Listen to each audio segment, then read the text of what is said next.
What is the vision for the Washington Wizards roster going forward as it stands right now? We're going to talk about that. And Yves Missi and Tyler Smith, could they be options at number 26? We're going to talk about that next on Locked On Wizards.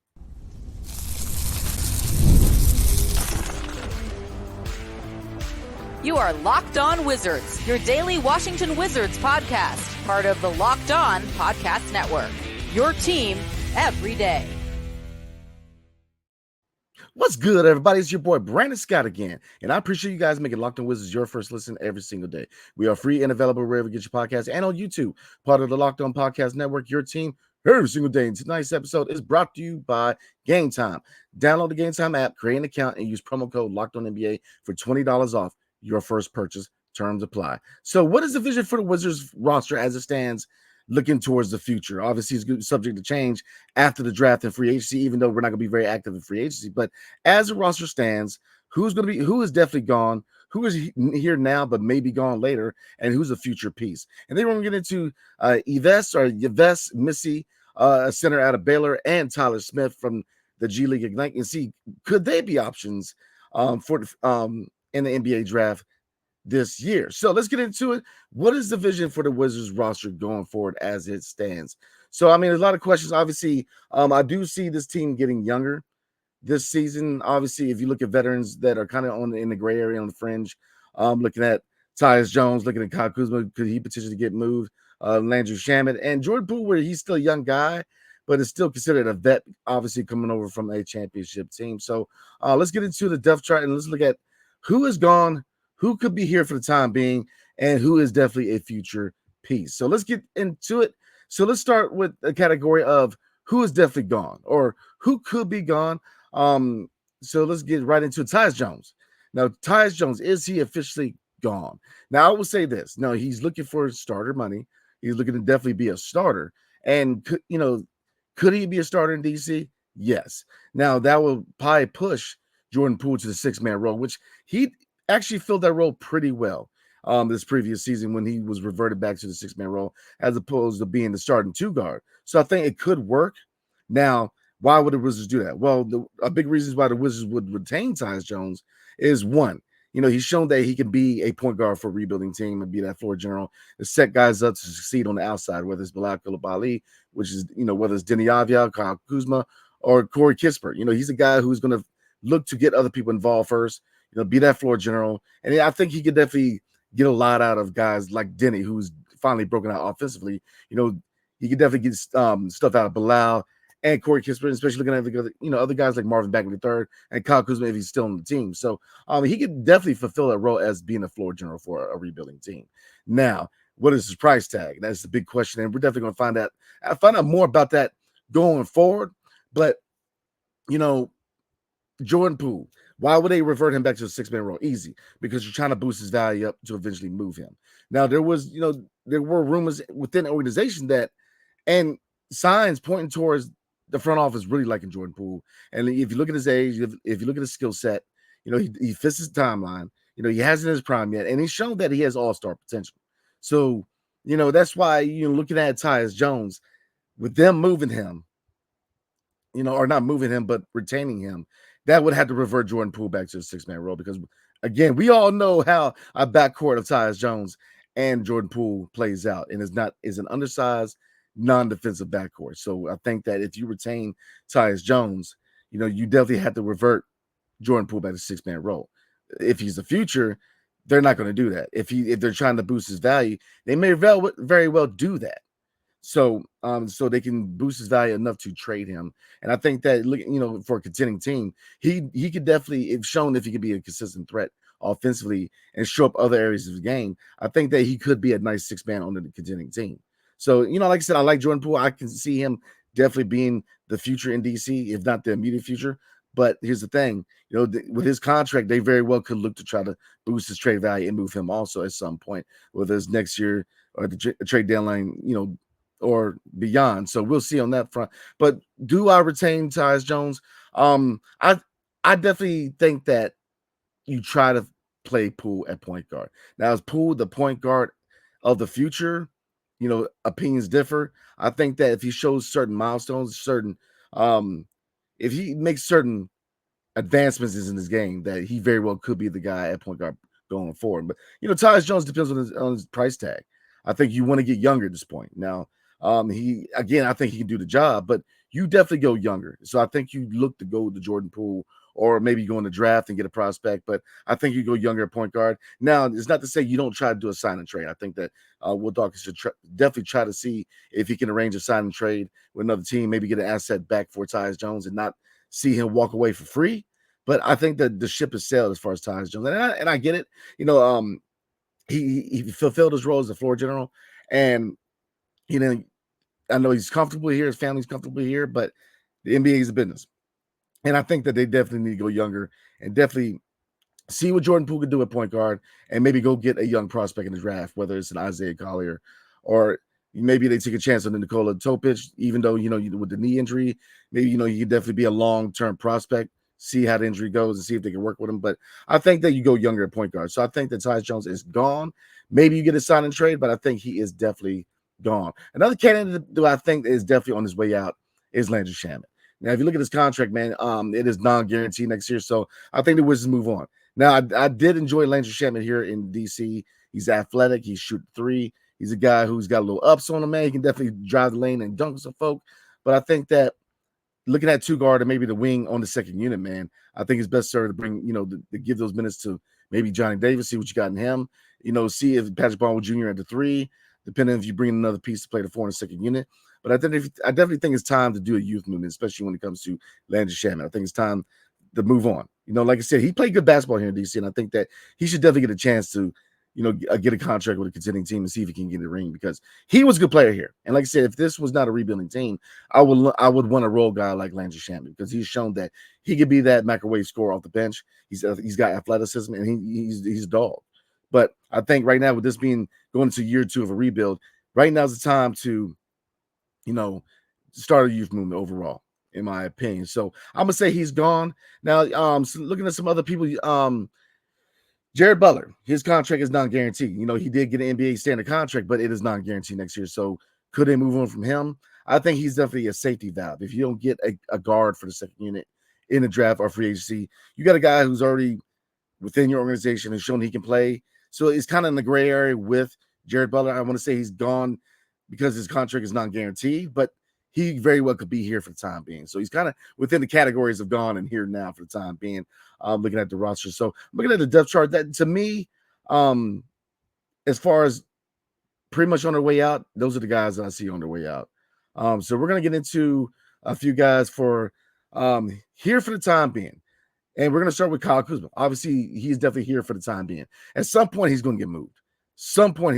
Man. Whether it's during the draft process, 2024 draft, whether it's at the deadline, or whether it's next year or the year after next, rather, as far as the offseason. But he's going to get moved at some point, because if you look at his contract, his contract is team friendly, not only for the Wizards, but for prospective trade partners. So he is a double-edged sword as far as, his contract being very friendly, not only to us, but for other teams who don't necessarily want to break the bank to acquire a scoring talent like Kyle Kuzma. So I definitely think he is definitely here now, but I definitely, the earliest is definitely, you could definitely see him being moved in a package to try to trade back into the lottery, whether it's 13 to Sacramento, which I think is a great fit, 15 to Miami, 10 to Utah, 9 to Memphis, or even 5 at Detroit. Now, Houston, could they use the Kyle Kuzma? Yes, but they have a lot of forwards, and I see them hesitant moving a lot of their younger pieces, man, for Kyle Kuzma, in my opinion. So I don't, Houston could be a fit, but I think out of all the fits I just named, I think that Sacramento is a really good fit. I think Memphis would be a really good fit for teams that are looking to win now, as opposed to, draft a developmental piece that's going to take time to develop. Where if you're the Wizards, that's perfect. But for a team like Memphis at 9 or Sacramento at 13, you need that next piece that's going to help you battle a really, really hard Western Conference. So real quick, one more player before we get to the ad break. Marvin Bagley III is a guy who I see kind of in the gray area. He's here for the time being. At his age, I think he still fits the timeline, but he has his question marks.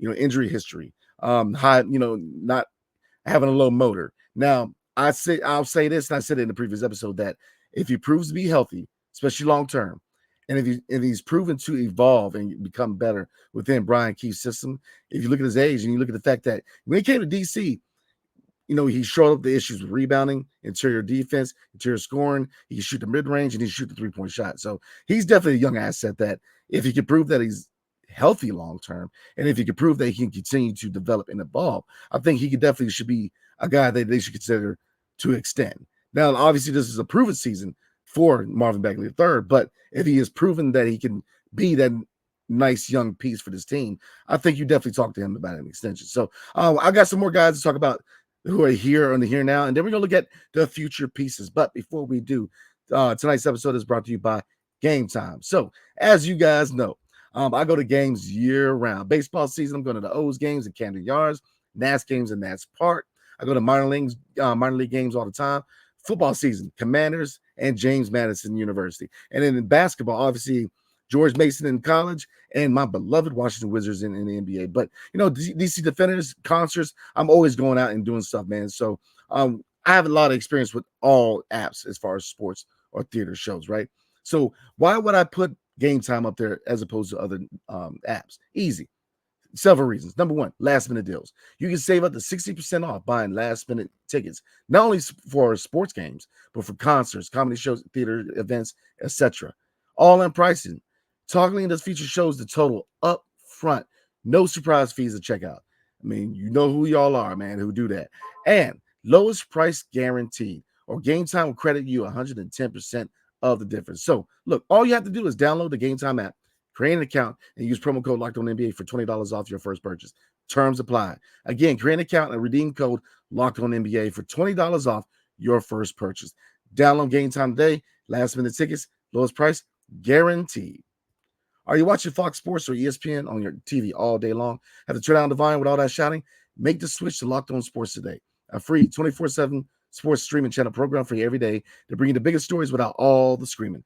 Locked On Sports Today brings you canvas analysis, opinions, and news. Streaming 24/7 on YouTube or the free Amazon Fire TV channels app. Part of the Locked On Podcast Network, your team every single day. All right, let's get into it. Some more people that I see here kind of being here just for the time being. We're going to look at Jordan Poole. Now, Jordan Poole, again, is one of those guys where it's a double-edged sword. You very well could see him being a future piece, especially if he finds other ways to kind of evolve his game. We know Jordan Poole is that score-first, scoring-minded guard, right? And he does it well. And in my opinion, he does it at a level where I think he could be an all-star one day. Now, inefficiency at times does hit his game. Shot attempts, inefficiency, again, hits him very often. He's got to find other ways to get other people better. Now, I will say this. In the second half of the season, we all know what kind of up and down roller coaster season he had. Obviously, the first half, he struggled. He had signs of immaturity, but, it's totally different. It was totally different in the second half. When he reverted back to the six-man role, he not only showed how mature he really is and how he can really deal with the criticisms of not only the Wizards fan base, but every major sports network in the country, if not the world, gave him smoke. So he showed that he can be a man and take criticism, keep working on his game, and keep evolving. But when he reverted to six-man role, he performed. And when Tyus Jones went down with his back injury, he showed that he could be that starting point guard. Now, obviously, he has to show consistency. He has to show efficiency with his offensive game. He's definitely got to get better at defense. And he has to find ways to utilize his vision, because he does have passing vision, but and it's not too shabby. But he's got to find other ways to, on a consistent basis, be that contributor. Because that's the thing about being a starting point guard, a.k.a. being that NBA quarterback, which is you have to be that guy on a consistent basis, and you can't take nights off, because that is a defining factor between the average and the all-star. So that's what I challenge Jordan Poole. So it's kind of a gray area. If you look at his contract, 3 years left. So, his contract will be running out towards the point where the Wizards, young guys in the organization, is going to be looking to ramp up towards contention. So you could very well see him as a here now candidate. Now, he could definitely step his game up and be a long-term piece, but a lot of that has to do with him taking that step. So right now, I'm going to say he's here now, subject to be moved at some point. Now, it's not to say he is not a long-term piece, because I would love to see him as a long-term piece, because, like I said, he's impressed me not only with his play in the second half of the season, but the fact that he took criticism and kept working. He didn't let that drag him down. And I said that I think this is a lot about a young player when they do that. So looking at who's here now, a couple more people to look at. Denny Avia. I definitely think that Denny Avia and Corey Kispert, both we're going to kind of mash them together. Looking at Denny, sign an extension, and yes, his contract right around the time. If you look at the timeline of the rebuild, the 3 years, he's going into an extension year this season, so he fits the timeline. And obviously, look, you don't let a guy like Denny Avia, who's shown that he can be that beast on the defensive side, but now has broken out offensively and is now a weapon offensively. You don't let a guy at that age walk away. Now, if they get a deal that's too good to pass up, maybe you entertain that. Maybe especially for draft picks. If you're looking at 2, maybe 3 first rounders, then you probably entertain that deal. But if you're not getting an immaculate deal, you don't move Denny Avia, in my opinion. You just don't.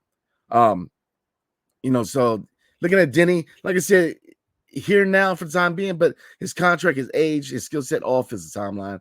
And he's definitely a young talent that has put the NBA on notice because there's teams that they want to acquire him.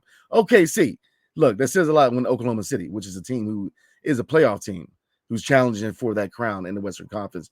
If they're looking at Denny, this says something. So if you find a deal that's too good to pass up, you make that deal. But look, the first notion is to keep Denny because he's a young player who it hasn't hit his prime yet. And he has shown that not only is he a dog on the defensive side, he's shown that, he very well could be an offensive weapon that could, down the line, be a first or second option, in my opinion, in DC, man. So Denny, you hold on to. Corey Kispert is kind of the same in that gray area where, I've advocated that they should probably extend Corey Kispert. Everybody needs a shooter. But, if he's that one piece that you throw into a deal, then maybe you make that move because he is going into an contract year. But I'm getting kind of the same with Denny, man.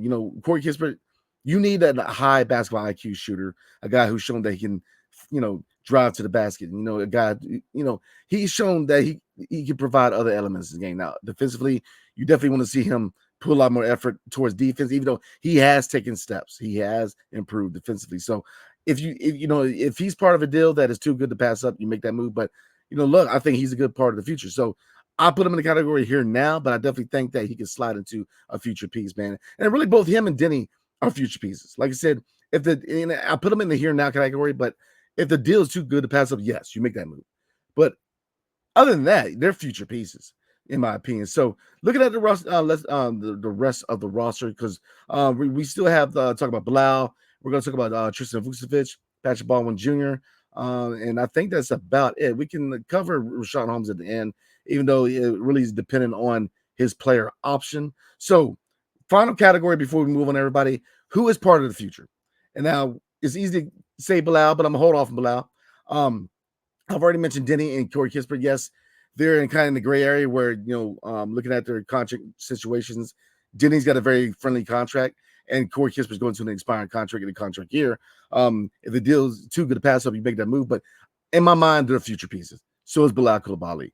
If you look at some of the work, there's a lot of videos on social media with him putting in that work, man. And a lot of these guys are putting in work. You see videos with Denny. You see videos with Corey Kispert. I mean, these guys are putting in work. They're trying to improve. They know what time it is. Because, look, this is a young team that's going to year two of a rebuild. But they have to perform. So, because, look, they are evaluating right now. Bilal Coulibaly is the focus right now for the front office because the front office didn't draft Denny. They didn't draft Corey Kispert. They didn't draft Johnny Davis. So even though they gave Denny the extension, I definitely think this front office views him as a long-term piece. But looking at Bilal, man, kind of like Denny, the defense is there. The intangibles there are there. It's just adding the offensive tools to his game. And I think that with us being in the rebuild, with us revamping our scouting department, with us having coaches like Brian Keefe and David Vanderpool, who are development-minded coaches, they're going to get them there. So be patient with Bilal because the athleticism is through the roof. The dog mentality is in him. Give him time to cook. It's like any good dish, man. Let him, especially in the crock pot, let me tell you, give him time to cook. I'm telling you, Bilal is definitely a future star, in my opinion, just like, in my opinion, Denny. I think both of them are future stars, in my opinion. So you definitely keep them as future pieces. Now, look at a few other names on the list. Tristan Vucevic.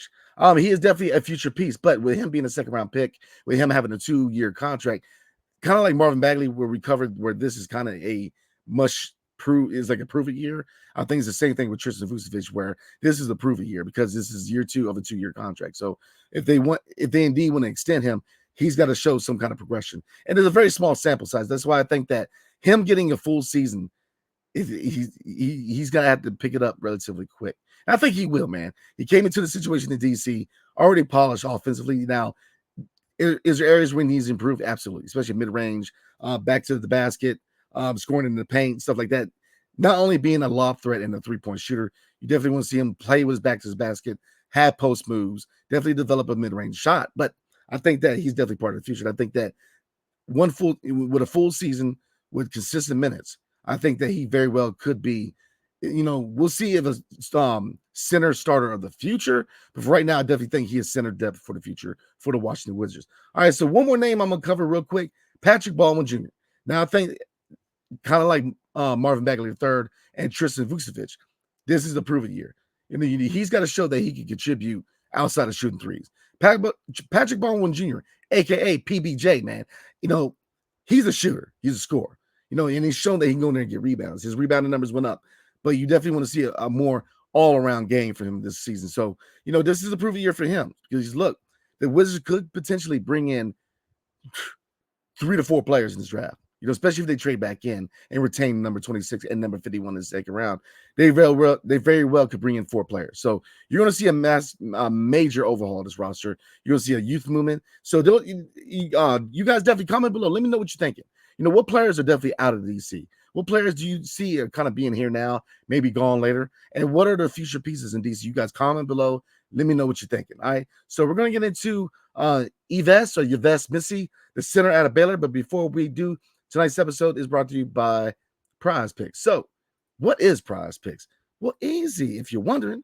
It is America's #1 fantasy sports app with more than 5 million members. It is the most fun and exciting way to get in on the action while you watch your favorite sports and players. You pick more or less on 2 or more players and their stats for a shot to win up to 100 times your cash. Lord. With PrizePicks, you can turn $10 into $1,000 in a single game watching your favorite sports this summer. You can make a PrizePicks lineup in as little as 60 seconds. That is it. Less than a minute. You just need to pick more or less, again, on 2 to 6 players and their stat projections, and you are locked in. And there's always action on PrizePicks, and this is the perfect time to try something out as basketball is winding down. Because looking like Boston's about to make that sweep. So make sure to try esports this month, because for every Wednesday and Saturday in June, if your lineup doesn't win, you'll get your entry fee back. Choose from Counter-Strike 2, Call of Duty, League of Legends, and more. And when the finals are over, the hoops action doesn't have to stop on PrizePicks. Women's basketball is just getting started, with young stars like Caitlin Clark and Angel Reese looking to make names for themselves, alongside greats like Breonna Stewart and Asia Wilson. You can win up to 100 times your cash watching them ball out this summer. So look, all you have to do is download the app today and use promo code LOCKEDONNBA for a first deposit match up to $100. And again, all you have to do is download the app today and use promo code LOCKEDONNBA for a first deposit match up to $100. PrizePicks. All right, everybody, we are looking at more prospects at number 26, and there's a couple of guys that I think that definitely could be some prospects to look at number 26. So we are going to start with Yves Missi, or Yves Missi, depending on how you pronounce. And he is a very intriguing center out of Baylor. Looking at his intangibles, 7 foot, 7'6" wingspan at 235 pounds. So he's got the size, man. He's got the weight. Looking at his stat line, he averaged 10.7 points a game, 5.6 rebounds, 0.4 assists, 1.5 blocks, and 0.6 steals per game. Now, he did shoot 61.4% from the field, but he shot 0.0% from 3. So kind of tells you where he's at. He's a guy where he's not going to stretch the floor very much. And he shot 61.6% for the foul line, aka the charity strike. So that is definitely an area that he needs to show up if he wants to translate his game to the NBA. So what are some strengths, some pros that I like about him? Well, easy out the gate, right? Impressive frame. 7-footer with a 7'6" wingspan. So he kind of, if there's a comp for him, is Clint Capella, where not only his size, but his skill set. Clint Capella is definitely a guy where, he's not going to stretch the floor very often. I mean, if at all, he's more of a defensive-minded center where he's in the paint, rebounding, rim protection, but he's not going to stretch the floor too much offensively, and he very well could be caught up in mismatches defensively. But look, he is actually mobile for his size and very versatile for his size. And he does have strong finishing skills around the rim. So he definitely can finish. A lot of his points are definitely going to be in the paint. Because like I said, he's not a guy who's going to stretch the floor. He's a guy definitely going to, a lot of his points, rebounds in his defense, all going to be within the paint. but he definitely can finish around the rim. And something else I really like, again, kind of I'm an obvious here. He has the potential to be an excellent defensive anchor and a rim protector. So I get it. The mold of the modern day big is a center who can stretch the floor, and you have that in his draft. Donovan Clingan is learning to do that. He's shown progress within the draft combine and the draft process of shooting 3-point shots.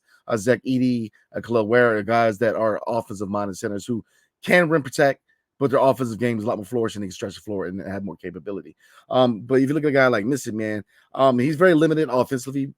Not to say he can add that if that indeed what the organization or what he wants to do personally to kind of boost himself as a player, but not every center is going to be that modern day mold, right? So if we miss out on Khalil Ware or Zach Edey, and definitely on Donovan Clingan, if he's available 26, you make that move, in my opinion, because he's a guy where he can be that rim protector. Now, is he the starter of the future? We don't know that right now. With Tristan Vucevic, with him, in year 2 of his 2-year contract and a proven year, maybe you add more depth at center to kind of for competition to push him. We'll see, but he's the guy right now that I'm not looking at where he could be a future starter. Maybe it put in the work now because he's got the intangibles. Clint Capella's a starter in Atlanta, right? So he very well could be a starter, But I think that there's ways. I think there's a little ways to go before we hit that, but he very well could be just not right now. So what do I not like about him?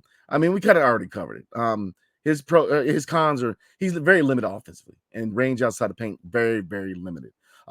Poor free throw shooter. He's got to work on free throws because, while you don't have Hack Shack, which I hate using Hack Shack because I'm a big Shack fan.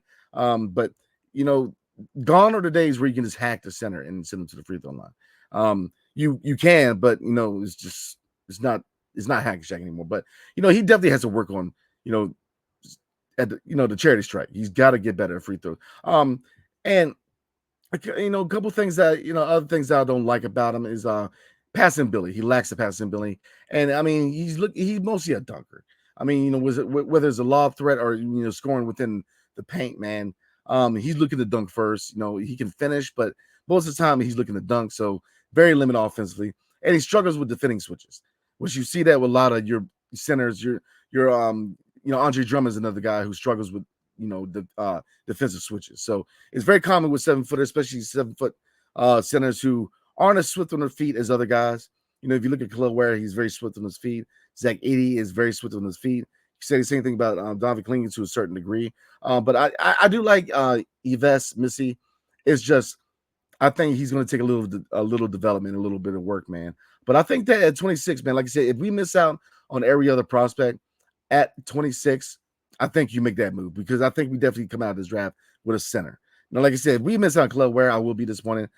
Zach Edey, again, Donovan Clingan. I think Donovan Clingan, there's a lot of traction with him going to, could be an option at Atlanta, but, could be an option in Houston. But Memphis is intrigued. And I think, so Atlanta, Memphis, and my God, Houston, I think are really good landing places for Donovan Clingan. So, we very well, I mean, because we brought him in or we're bringing him in for a workout. So he is an option for the Wizards. And I'm big on Donovan Clingan. I definitely think that at 7'3", 280 pounds, you make that move, man. But, we'll see. A lot of options at center. But like I said, if we miss out on other options, and I hate to call any player a plan B, but it is what it is, right? I think Yves Missi, man, or Yves Missi, I think he's a guy that, again, if you miss out on other prospects in the draft as center, you make that move because he is a rim protector. To me, he is the modern Clint Capella. And I hate to say modern because Clint Capella is still playing, Lord Hammers, but you guys kind of see where I'm going at, is that he's a guy who can be that rim protector, he can be the anchor defensively. Yes, very limited offensively, and he has other areas he needs to shore up. But I think he definitely should be an option at 26 if we indeed strike out with other prospects. So I was going to cover Tyler Smith, but we're going to cover him on Sunday night because tomorrow night we're going to do a mailbag. So I'm going to put out on Twitter and YouTube the official announcement. Tomorrow we're going to do a live mailbag episode. So shoot me your best questions on YouTube and Twitter, aka X, and we're gonna do a mailbag for Friday night, and we're gonna kick off the weekend like we always do.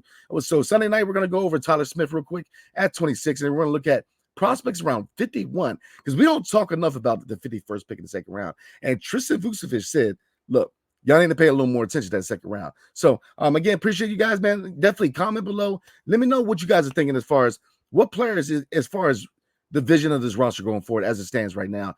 Who is definitely gone? Who is here for the time being? And who is a future piece? And tell me what you're thinking about Yves Missi. Would you consider him at number 26? So, Locked On has launched the first ever national sports 24/7 streaming channel on YouTube, and now it's also available on the Amazon Fire TV and the free Fire TV channels app. Locked On Sports Today is here for you 24/7, covering the top sports stories of the day with the local experts of Locked On, plus the national shows covering every league. Find Locked On Sports Today, now available on the free Fire TV channels app. So again, appreciate you guys, man. Appreciate you guys, as always, rocking with your boy. I will see you guys tomorrow night for the live mailbag episode. Hail to the Wizards, and peace. See you guys tomorrow night.